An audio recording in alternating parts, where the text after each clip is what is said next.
You people always cause problems, the flight attendant smirks, tossing the fragments toward Martha.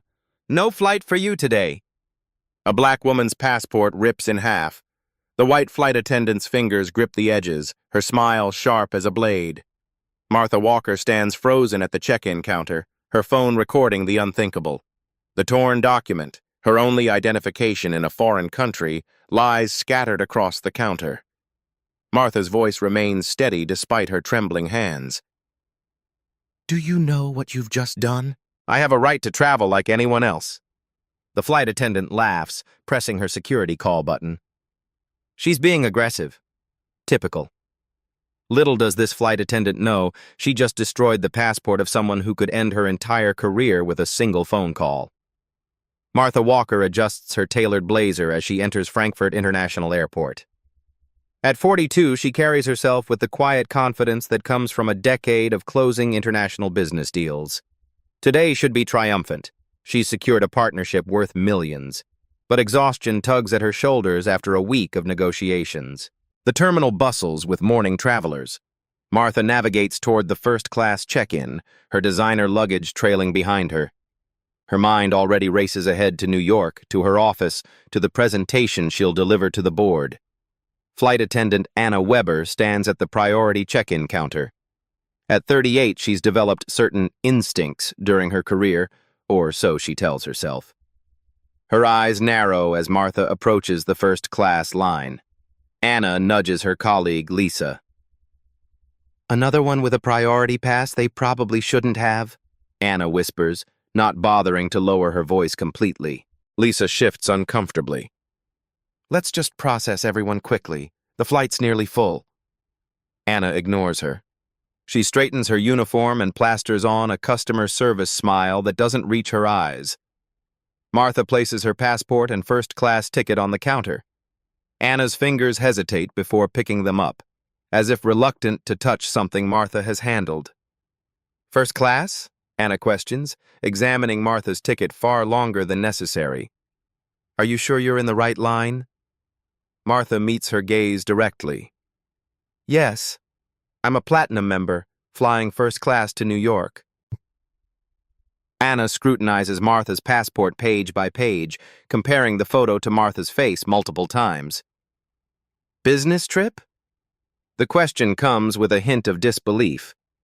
Yes, closing a deal with Heimler Technologies. Behind Martha, a line forms. Other passengers receive cursory document checks while Anna continues her inspection of Martha's passport. There's something suspicious about this, Anna mutters, loud enough for nearby passengers to hear. She types something into her computer, her acrylic nails clicking aggressively against the keyboard. Martha maintains her composure, though her jaw tightens. She's experienced this before. The extra scrutiny, the doubting eyes, the implicit accusation that she doesn't belong in premium spaces. Finally, Anna reluctantly prints Martha's boarding pass. Gate 42, boarding in 90 minutes. She marks something on the pass with a red pen before handing it over. Martha notices the SECCK notation as she walks away. As Martha disappears into the terminal, Anna reaches for the phone, her eyes narrowed, requesting a special security check for a suspicious passenger in first class. Martha passes through the main security checkpoint without issue. She purchases a bottle of water and checks her messages before heading to Gate 42. The boarding area already fills with passengers for the transatlantic flight. Martha settles into a seat, reviewing presentation notes on her tablet. Passenger Walker, please approach the gate desk. Martha looks up. Two security officers stand beside Anna, who points directly at her. Other passengers turn to stare. What's this about? Martha asks, approaching the desk with measured steps. Random security check, one officer explains, though his apologetic glance suggests otherwise. Anna stands with arms crossed, watching as the officers lead Martha to a side area. They begin searching her carry-on, emptying its contents across the table. I'd prefer a private screening, Martha requests quietly. This is standard procedure, Anna interjects before the officer can respond. Unless you have something to hide. Martha's expensive laptop, confidential contracts, and personal items lay exposed to everyone's view. She maintains a neutral expression despite the humiliation burning in her chest. When the search reveals nothing suspicious, Anna steps forward. There's still an issue with her documentation. I need to see her passport again. Martha hands over her passport, which Anna examines with theatrical suspicion. You've visited 12 countries in the past year? Anna's voice rises deliberately. That's highly unusual. I'm a business executive. International travel is part of my job. Anna scrolls through her tablet. I need to verify these entry stamps. Some look questionable. Meanwhile, a white businessman approaches the counter. The second gate agent processes his identical international passport in seconds. Martha observes this discrepancy. Excuse me, why am I being delayed while others are processed immediately? Anna's face hardens. I'm just doing my job thoroughly. You're being difficult. Then I'd like to speak with your supervisor. Anna's cheeks flush. All supervisors are busy with pre-flight preparations. If you insist on escalating this, you'll likely miss your flight altogether. Nearby passengers shift uncomfortably. A few begin recording discreetly on their phones. Martha checks her watch. 40 minutes until boarding. She can't afford to miss this flight, but Anna's treatment crosses every professional boundary. I'm not questioning your job, Martha says calmly.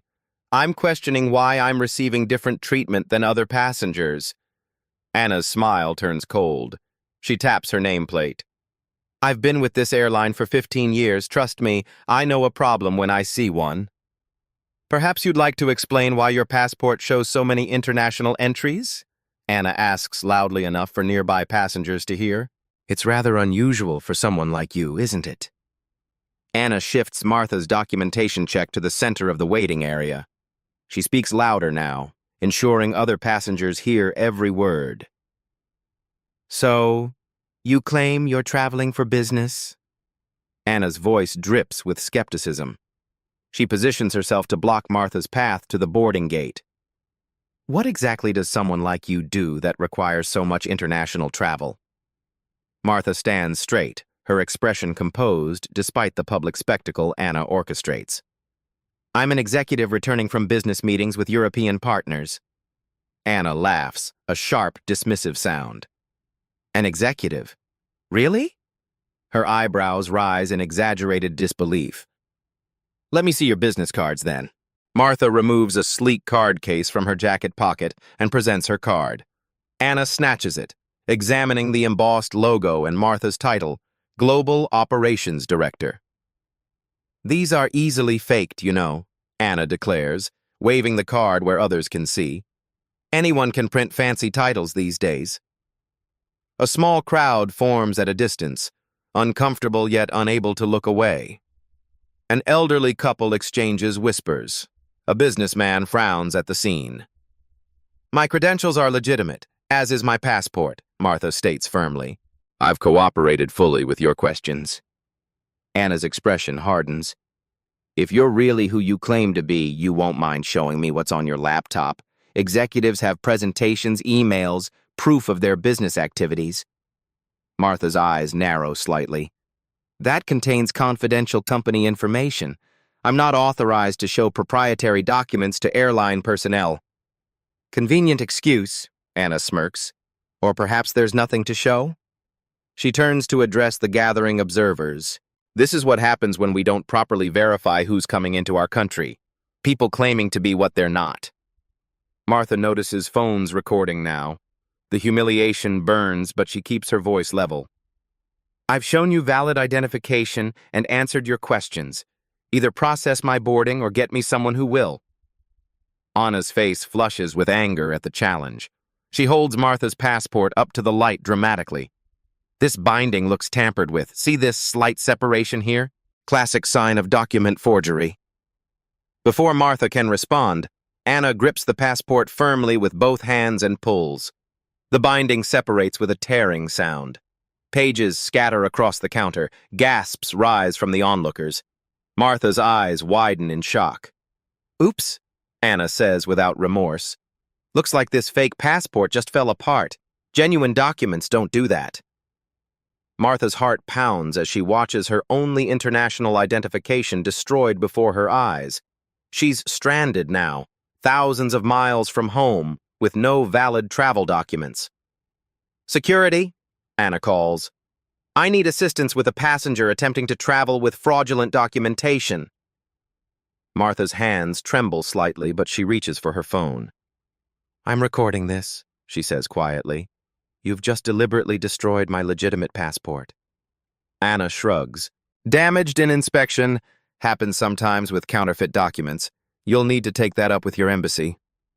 She smiles coldly, which could take weeks.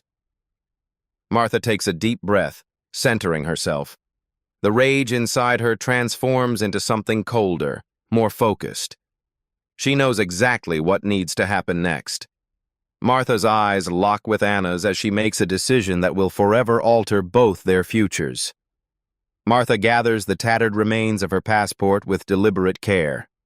Each movement measured, controlled, the opposite of the chaos Anna clearly hopes to provoke. Spectators watch in uncomfortable silence, the injustice palpable in the air. I'd like to file an official report, Martha states, her voice steady despite the storm raging inside her. Not with airline supervisors, but with airport police. Destruction of travel documents is a criminal offense. Anna's smugness falters momentarily. She hadn't expected this calm, strategic response. You're welcome to try, but you'll miss your flight. And good luck explaining your fake passport to authorities. I'll take that chance. Martha slips the passport fragments into her bag. Her fingers brush against her phone, her lifeline in this moment. Security can escort you to the police station, Anna offers with false helpfulness. It's quite far from this terminal. I'll need to remove you from today's flight manifest, of course. I'll wait right here while airport police are called, Martha counters. I believe they have an office in this terminal. A security officer approaches, looking uncertain about the situation. Martha addresses him directly. I need to step aside for a moment to contact my embassy before filing a police report. Is there a quiet area nearby? The officer, relieved to have a reasonable request, points to a small waiting area. Over there, ma'am. Please remain in the terminal. Martha nods, walking with dignity despite the stares. Once seated in the semi-private corner, she pulls out her phone. Her fingers don't dial the embassy. Instead, they tap a contact labeled simply Richard.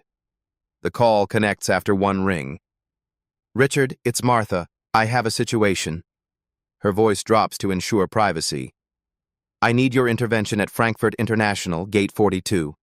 My passport has been deliberately destroyed by one of your employees, flight attendant. She discreetly photographs Anna's name badge across the room. Anna Weber. The voice on the other end responds immediately, concern evident even through the brief words Martha allows herself to hear. Yes, I have proof. No, don't reveal my position yet. I want to see how far this goes. This is exactly what our initiative was designed to address. Martha listens, nodding slightly. Thank you, Richard. And one more thing. I need Captain Davis Richards to meet me at the gate. Immediately. As she ends the call, Martha takes a moment to compose herself. Years of facing boardroom adversaries has taught her the power of strategic patience. Anna Weber believes she's trapped a vulnerable target. She doesn't realize she's awakened a force capable of reshaping the entire airline industry. Martha returns to the gate area, where Anna stands in conversation with two other staff members, occasionally glancing in Martha's direction with barely concealed contempt. Martha retakes her seat, arranging her belongings calmly. She opens her tablet, appearing to work, while actually documenting the incident in precise detail. The timestamps, the witnesses, the exact words exchanged, all evidence for what comes next. The terminal speakers crackle to life. Attention, please. Captain Davis Richards, please report to Gate 42 immediately. Captain Richards to Gate 42. Anna's head snaps up at the announcement, confusion crossing her features. For the first time since the confrontation began, a flicker of uncertainty crosses Anna's face as she wonders why a captain would be summoned to a gate before boarding. Captain Davis Richards strides through the terminal, his uniform immaculate, his presence commanding immediate respect. Passengers straighten as he approaches Gate 42. At 55, he carries himself with the confidence of a man who's navigated both international airspace and corporate turbulence with equal skill. Anna's expression shifts from confusion to relief. She smooths her uniform and prepares her version of events, assuming the captain's arrival means reinforcement. "Captain Richards," she greets with newfound professionalism. "Thank you for coming. We have a situation with a passenger attempting to travel with fraudulent documentation." The captain's expression remains neutral. "I understand there's an issue with a damaged passport." Martha approaches, extending her hand. "Martha Walker. Thank you for addressing this personally, Captain." Richards shakes her hand, his eyes assessing the situation. "Ms. Walker, I understand there's been an incident. Could you explain what happened?" Before Martha can speak, Anna interjects. "Sir, I identified suspicious alterations in her passport during standard verification. When I examined it closer, the document literally fell apart. Clear evidence of tampering." Martha maintains her composure. "Your flight attendant deliberately tore my passport after questioning my right to fly first class. I have witnesses and partial video of the incident." Anna scoffs. "That's absolutely false. The passport was clearly counterfeit." "Perhaps we should review the security footage," Martha suggests. "Every check-in counter and gate area has surveillance cameras, correct?" Captain Richards nods slowly. "Yes, they do." He speaks into his radio, requesting security footage access. Several passengers step forward now. "I saw what happened," a middle-aged woman states firmly. "The airline employee destroyed her passport intentionally." "I recorded part of it," adds a young man, holding up his phone. "She was treating her differently from everyone else." Anna's confidence wavers. "These passengers don't understand security protocols. I was performing my duties according to airline regulations." Captain Richards observes the gathering crowd, the recording phones, Martha's calm demeanor, and Anna's increasingly defensive posture. His radio buzzes with a message he listens to privately. "Ms. Weber," he says after a moment, his tone shifting subtly. "Ms. Walker, I believe we should continue this discussion somewhere more private. Please follow me to the administrative office." Anna straightens, interpreting this as validation. "Of course, Captain. I can provide a full report on the security concerns that led to this situation." Martha gathers her belongings, noting the subtle change in the captain's demeanor, his increased formality with Anna, the careful distance he now maintains from her. "I believe we should continue this conversation in the office," the captain repeats, checking something on his phone that drains the color from his face. The administrative office sits tucked away from passenger areas, its fluorescent lighting harsh against the gray walls. Captain Richards gestures Martha and Anna to seats on opposite sides of a conference table. His movements have become precise, almost ceremonial. Anna settles in with confidence, arranging her uniform lapels. "I appreciate you taking this security breach seriously, Captain." "I take all incidents aboard my aircraft seriously, Ms. Weber," he responds, his tone carefully neutral. He places his tablet on the table, activating the recording function without comment. "Let's establish the facts." Martha places her damaged passport on the table. "I would like to request emergency travel documentation. My passport was deliberately destroyed during check-in, leaving me stranded in a foreign country." Anna interjects immediately. "Captain, this passenger attempted to board with fraudulent documentation. I followed protocol for suspected forgeries." "Protocol includes destroying travel documents?" Richards asks. "The document disintegrated during inspection," Anna insists. "It was clearly tampered with. I recommend she be banned from flying until proper authorities verify her identity." Captain Richards makes notes with methodical precision. "Ms. Weber, please outline the exact steps you took during document verification, starting from Ms. Walker's arrival at the counter." As Anna recounts her version, Martha observes the captain's increasing formality. Each question he asks becomes more specific, more detailed, documenting rather than resolving. A knock interrupts them. The door opens to reveal a woman in a crisp suit, carrying a laptop. "Captain Richards, I'm Elena Hoffman from Legal. I've joined as requested."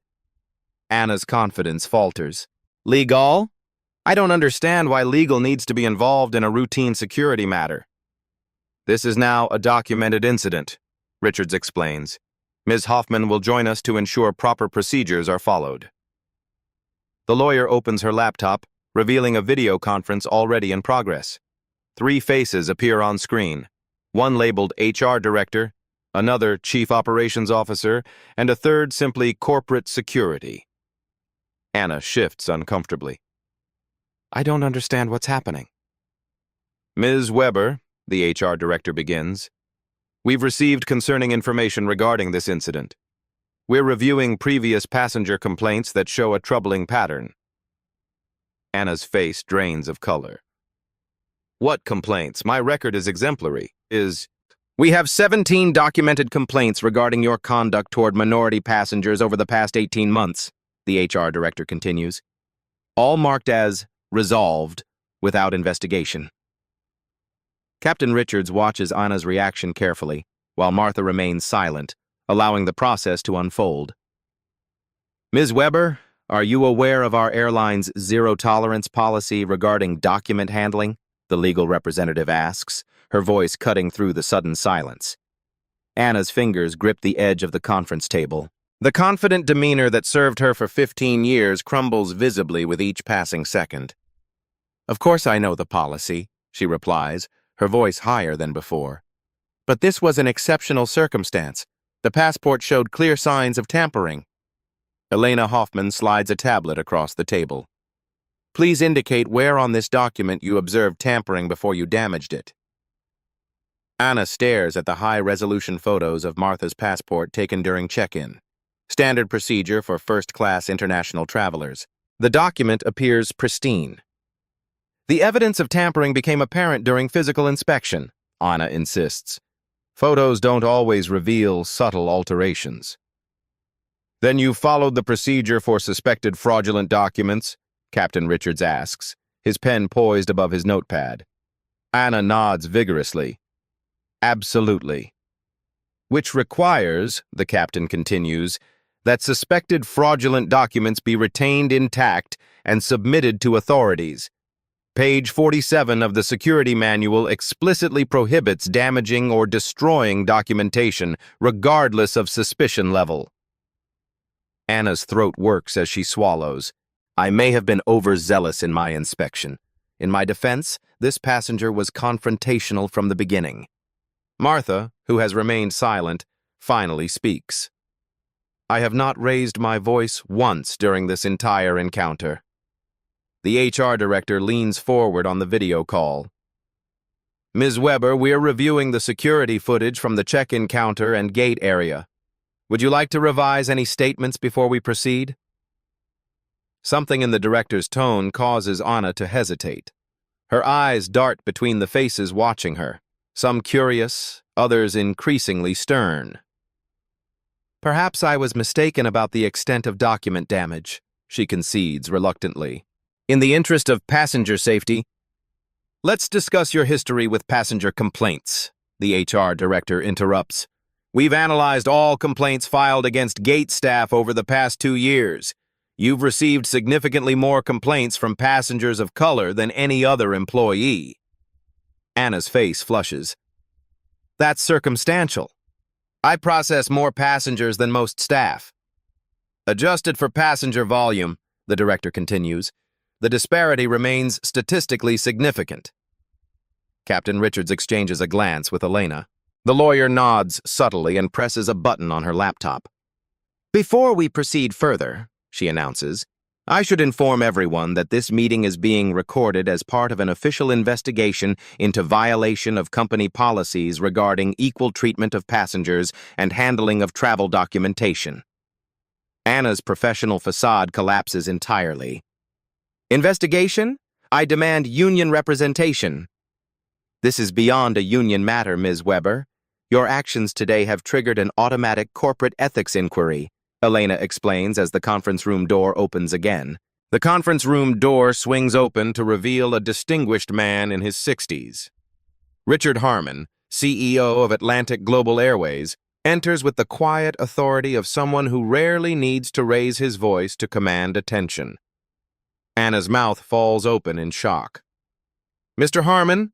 Captain Richards stands immediately. Thank you for joining us. Richard, Martha acknowledges with a slight nod, using his first name casually. Anna's head swivels between them, confusion evident in her expression. The CEO takes a seat at the head of the table. I apologize for the interruption, but when I received word of this incident, I felt it warranted my personal attention. His eyes meet Martha's briefly before addressing the room. Please continue. Elena clears her throat. We were just discussing Ms. Weber's history of passenger complaints and the violation of document handling protocols. Anna straightens, sensing an opportunity. Sir, I've dedicated 15 years to this airline. This passenger was attempting to travel with questionable documentation. I was protecting our company's interests. Richard Harmon studies her for a long moment. Ms. Weber, do you know who this passenger is? A business traveler with documentation issues, Anna replies confidently. I see. The CEO turns to Martha. Perhaps this is the appropriate time for a proper introduction. Martha smooths her blazer as she rises. The room's attention shifts entirely to her. The transformation is subtle but unmistakable. Her posture straightens, her gaze sharpens. The passenger who endured humiliation now radiates executive authority. My name is Martha Walker. I am the Global Operations Director for Skyline International Holdings. Anna's brow furrows, the name not immediately registering. Martha continues. Skyline International acquired a controlling interest in Atlantic Global Airways 8 months ago. I report directly to the Board of Directors. The blood drains from Anna's face as understanding dawns.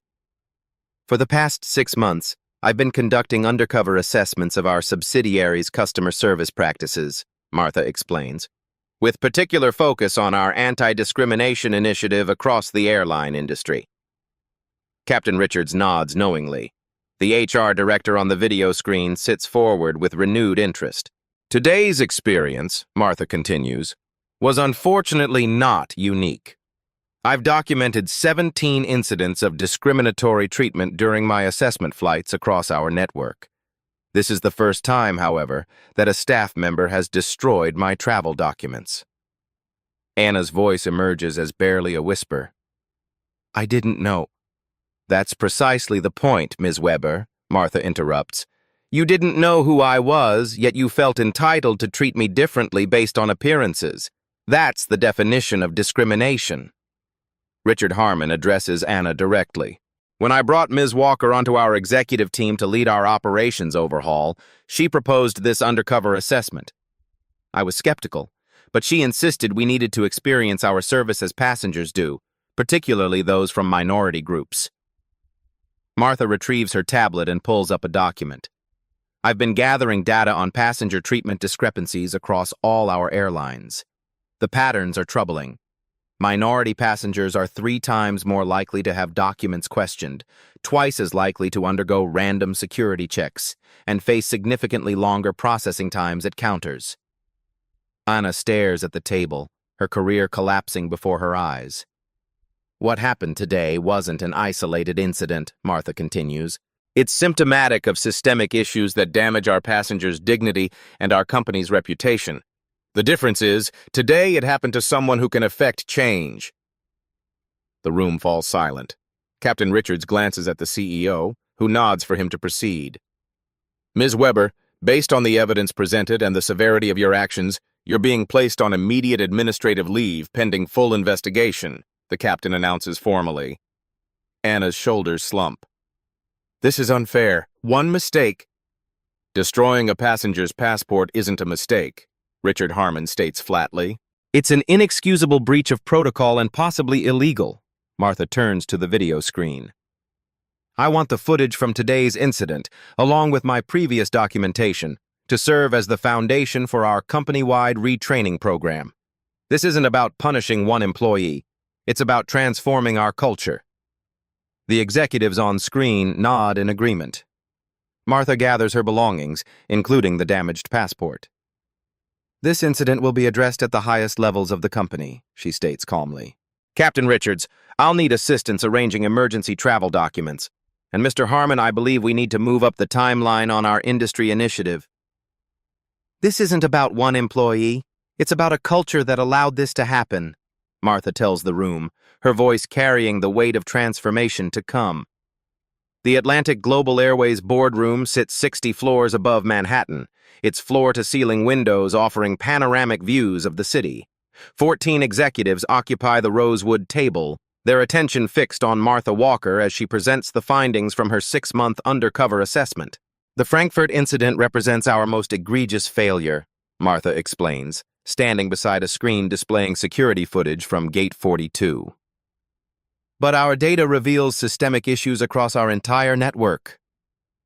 Richard Harmon, seated at the head of the table, watches the footage with a grim expression.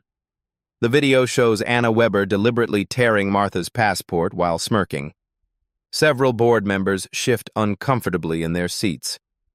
The legal implications are significant, Elena Hoffman interjects. Destruction of travel documents violates international aviation regulations. We've already received inquiries from German authorities and the International Air Transport Association. The chief marketing officer raises her hand. The footage is circulating on social media. We've detected a 340% increase in negative mentions of our airline in the past 48 hours. What about the employee involved? Asks the HR director, joining remotely from London. Martha clicks to the next slide. Anna Weber has been terminated for violating multiple company policies. However, our investigation revealed troubling patterns beyond her individual case. The slide displays statistical analysis of passenger treatment across Atlantic Global's network. Red bars indicate disproportionate security checks, document scrutiny, and service denials for minority passengers. We've identified 47 employees with statistically significant bias patterns in their passenger interactions, Martha continues. This isn't about a few bad actors, it's about a system that fails to identify and correct these behaviors. The chief financial officer clears his throat. What's our liability exposure here? Elena references her notes. Substantial. Beyond the Frankfurt incident, we've identified 11 cases in the past year that could constitute actionable discrimination. Conservative estimates put potential settlements at $15 million, not counting reputation damage. The boardroom fills with concerned murmurs. Richard Harmon raises his hand for silence. The financial liability matters, but I'm equally concerned about the human cost. Each red bar on that chart represents passengers who trusted us and received inferior treatment because of how they look. Martha nods appreciatively at the CEO's framing. Exactly. This isn't just a legal or PR problem. It's a fundamental failure of our service promise. What do you propose? Asks the chief operations officer. Martha clicks to a new slide titled Skyline Initiative, Systemic Transformation. A comprehensive 5-point plan, she begins. First, immediate revision of our training programs with mandatory bias recognition modules for all customer-facing staff. Second, implementation of a mystery traveler program using diverse assessors to regularly test our service equality. She advances through detailed slides outlining each element of her plan. Third, a complete overhaul of our complaint investigation process. Currently, 78% of discrimination complaints are dismissed without substantive investigation.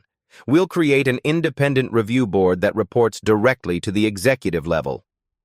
The board members take notes as Martha continues. Fourth, accountability metrics for management. Terminal managers and flight directors will be evaluated partially on equity of passenger treatment. And finally, transparency. We publish our diversity metrics and improvement goals publicly. The chief financial officer looks skeptical. Implementation costs? $22 million in the first year, Martha acknowledges. But compare that to our estimated liability exposure and reputation damage. More importantly, it's an investment in becoming the airline we claim to be in our advertisements. Richard Harmon stands to join Martha. I've reviewed the full proposal. It's bold but necessary. This isn't just about avoiding lawsuits, it's about integrity. When we say we offer world-class service to all passengers, we need to mean all passengers. The General Counsel raises a practical concern. What about the immediate Frankfurt situation? The passenger videos are gaining traction. We get ahead of it, Martha suggests. Instead of the usual corporate damage control, we acknowledge the failure, outline our response, and announce the initiative. We position this as a catalyst for industry-wide change. Debate erupts around the table. Some executives favor traditional crisis management, minimize exposure, settle quietly, move on. Others align with Martha's transparent approach. After 30 minutes of discussion, Richard calls for a decision. We hired Martha to transform our operations. Her assessment has uncovered uncomfortable truths, but now we have a choice. Address the symptoms or cure the disease. The vote passes with a 3/4 majority. Martha's initiative receives full funding and executive support. As the meeting concludes, Martha presents one final slide. The Frankfurt incident highlighted our weaknesses, but our response will define our character. Atlantic Global can lead industry-wide reform or be dragged into it by regulators after the next incident goes viral. The aftermath unfolds rapidly across the following weeks. Anna Weber receives formal termination papers, along with notification that the airline has referred the passport destruction to German authorities for potential criminal charges. She hires an attorney, claiming she followed unwritten protocols that were common practice. Her defense crumbles when 17 current and former employees provide statements confirming that minority passengers frequently received enhanced scrutiny without justification. The airline's own data supports these claims. Martha's comprehensive assessment provides irrefutable evidence. Atlantic Global's legal team negotiates settlements with previously dismissed discrimination complainants. The costs are substantial but contained through Martha's insistence on coupling financial compensation with commitments to improved service. In the corporate headquarters, Martha assembles a specialized team to implement the Skyline initiative. Training modules are developed with input from diversity experts and civil rights organizations. The Mystery Traveler program recruits assessors representing various ethnicities, religions, and backgrounds. Terminal managers initially resist the new accountability metrics, arguing they shouldn't be responsible for individual employee behavior. Martha meets this resistance directly in a global management call. If you can't ensure equal treatment of all passengers under your supervision, you're in the wrong position, she states firmly. This isn't a social justice campaign, it's basic customer service competence. The media catches wind of Atlantic Global's internal transformation. Initial coverage focuses on the Frankfurt incident, with viral videos of Anna Weber destroying Martha's passport generating millions of views. Public opinion splits predictably. Many express outrage while others defend the need for thorough security. Martha and Richard make a strategic decision to grant a single in-depth interview to a respected business publication.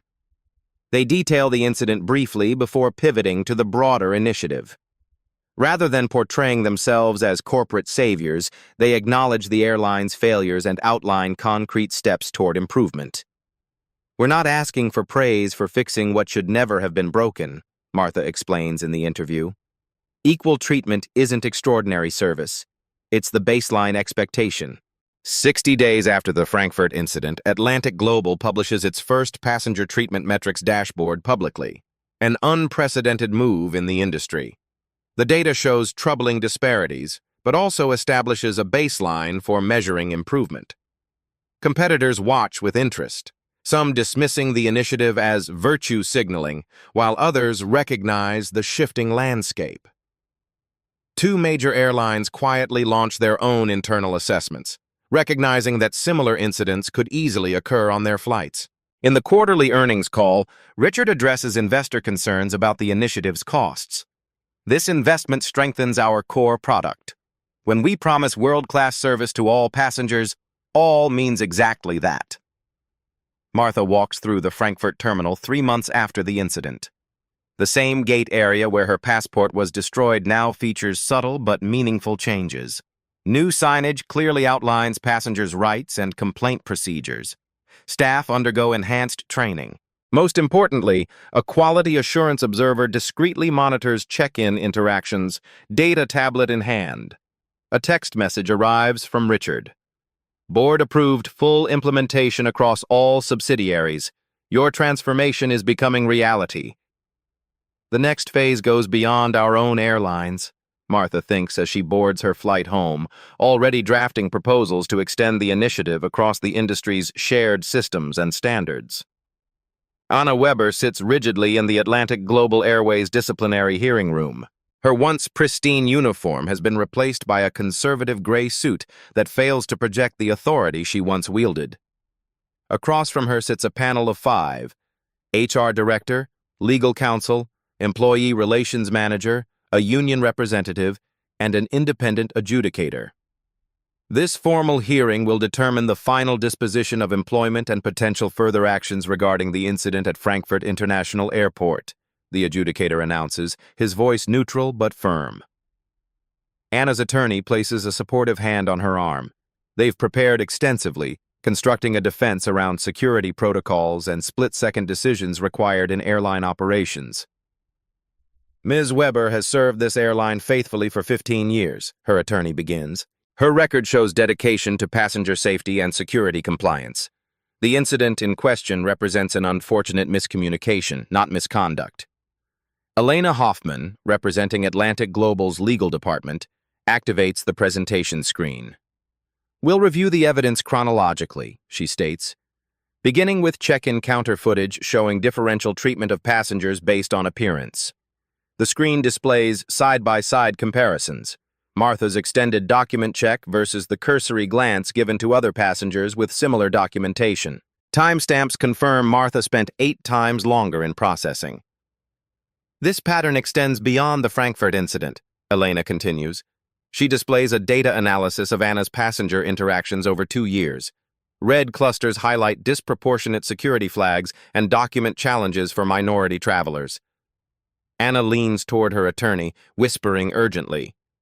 He raises his hand.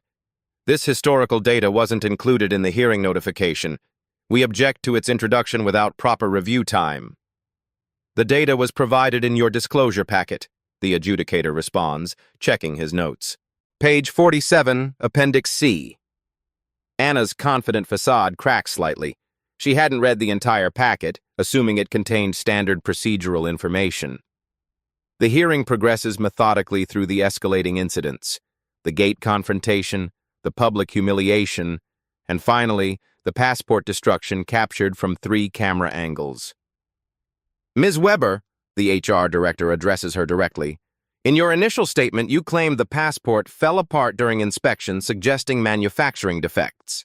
This footage clearly shows deliberate tearing. How do you reconcile these contradictions? Anna shifts uncomfortably. The camera angle is misleading. I was examining the binding where I noticed tampering. We've had the passport fragments analyzed by document experts, Elena interjects. Their report confirms the document was authentic and the damage resulted from applied force, not from manufacturing defects or tampering.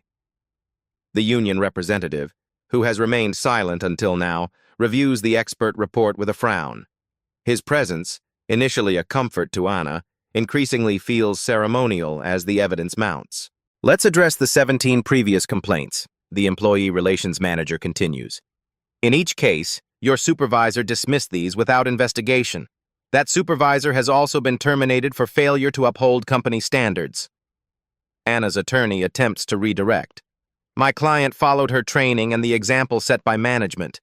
If protocols were flawed, that's a systemic issue, not individual misconduct. We agree there were systemic failures, the HR director acknowledges. However, Ms. Weber's actions went far beyond procedural problems. Destruction of travel documents isn't taught in any training module. The adjudicator turns to Anna directly. Ms. Weber, this panel acknowledges the systemic issues being addressed company-wide. However, your specific actions require individual accountability. Do you wish to make a final statement before we deliberate? Anna rises slowly, her hands slightly trembling. I've dedicated my career to this airline. I've made difficult decisions to protect our passengers and reputation. If I've made mistakes in judgment, they were made with sincere intention to uphold security. She pauses, scanning the impassive faces before her. The comprehensive evidence has left little room for defense. I request that my years of service be considered in your decision. The panel deliberates for 27 minutes before delivering their unanimous decision: termination for violating company policies, destruction of legal documents, and discriminatory treatment of passengers. Additionally, the airline will not contest her unemployment claim, but will cooperate fully with any criminal investigation by German authorities. As Anna gathers her belongings, the HR director delivers a final statement. Ms. Weber, you're not just losing your job today. Your actions have initiated something much bigger. Atlantic Global has implemented industry-leading anti-discrimination protocols because of this incident. The union representative, who once defended similar cases without question, now watches silently, knowing the evidence would make his usual passionate defense impossible and potentially career-ending. Martha Walker stands at the podium of the International Aviation Conference in Singapore, 6 months after the Frankfurt incident. Behind her, a digital display shows the Atlantic Global Airways transformation metrics: 100% staff completion of enhanced training, 47% reduction in biased passenger treatment incidents, and the introduction of the industry's first independent passenger advocacy office. What began as a personal humiliation has evolved into an industry-wide examination of how we treat all passengers, Martha explains to the audience of airline executives, regulatory officials, and industry leaders.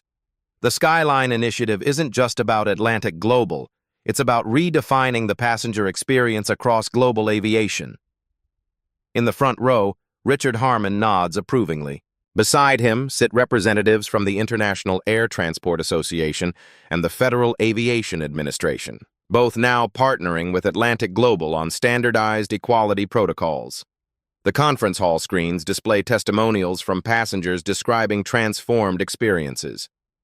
One woman recounts how a check-in agent noticed her anxiety during document verification and proactively offered a private screening area instead of public scrutiny. Our Mystery Traveler program now includes assessors from 27 countries representing diverse backgrounds, Martha continues. These trained observers experience our service as passengers do, providing unfiltered feedback that bypasses traditional reporting hierarchies. A slideshow displays the new training modules being implemented across Atlantic Global's network: unconscious bias recognition, cultural sensitivity, and standardized document verification procedures that eliminate subjective assessments. The financial results speak for themselves, Martha notes, revealing the next slide. Customer satisfaction scores among minority passengers have increased 32% since implementation.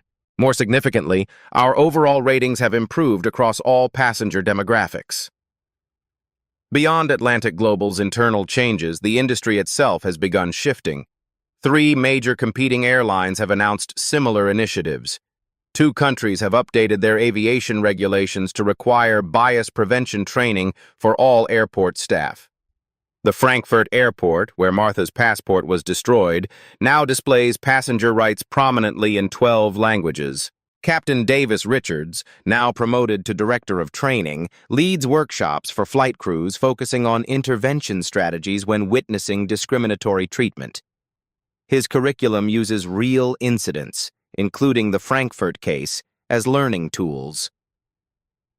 The most significant change isn't in our policies or procedures, Martha emphasizes, nearing her conclusion. It's in our metrics.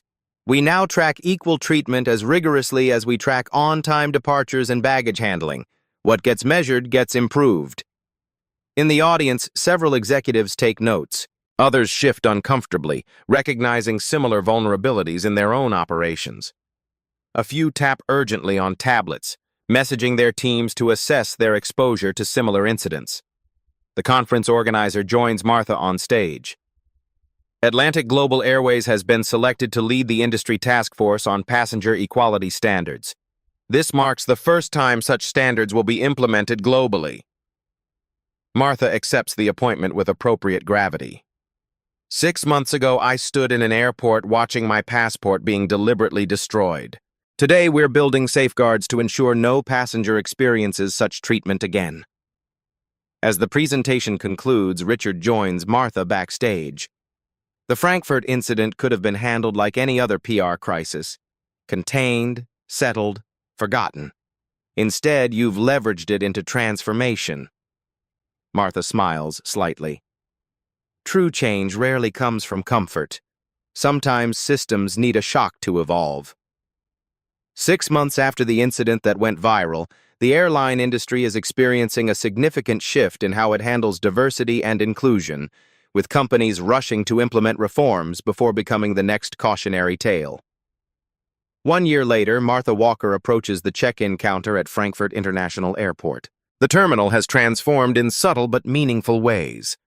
Digital displays now feature diverse travelers in all cabin classes.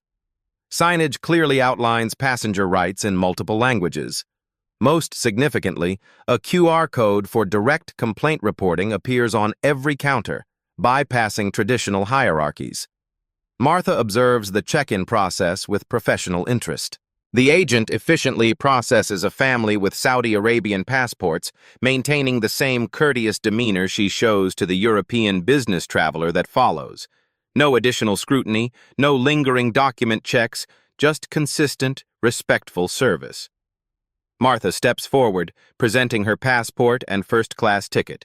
The agent, a young woman whose name badge includes 3 language proficiency symbols, smiles professionally. Good morning, Ms. Walker. Frankfurt to New York today? Yes, thank you. The agent processes her documents with practiced efficiency. I see you're one of our platinum members. Thank you for your loyalty. No suspicion, no extra scrutiny, no comments about her status or appearance, just professional service delivered equally to all passengers. As Martha proceeds toward security, she notices a familiar face, Captain Davis Richards, now training director, observing operations with a tablet in hand. He spots Martha and approaches with a warm smile. Ms. Walker, good to see you again. Returning to New York?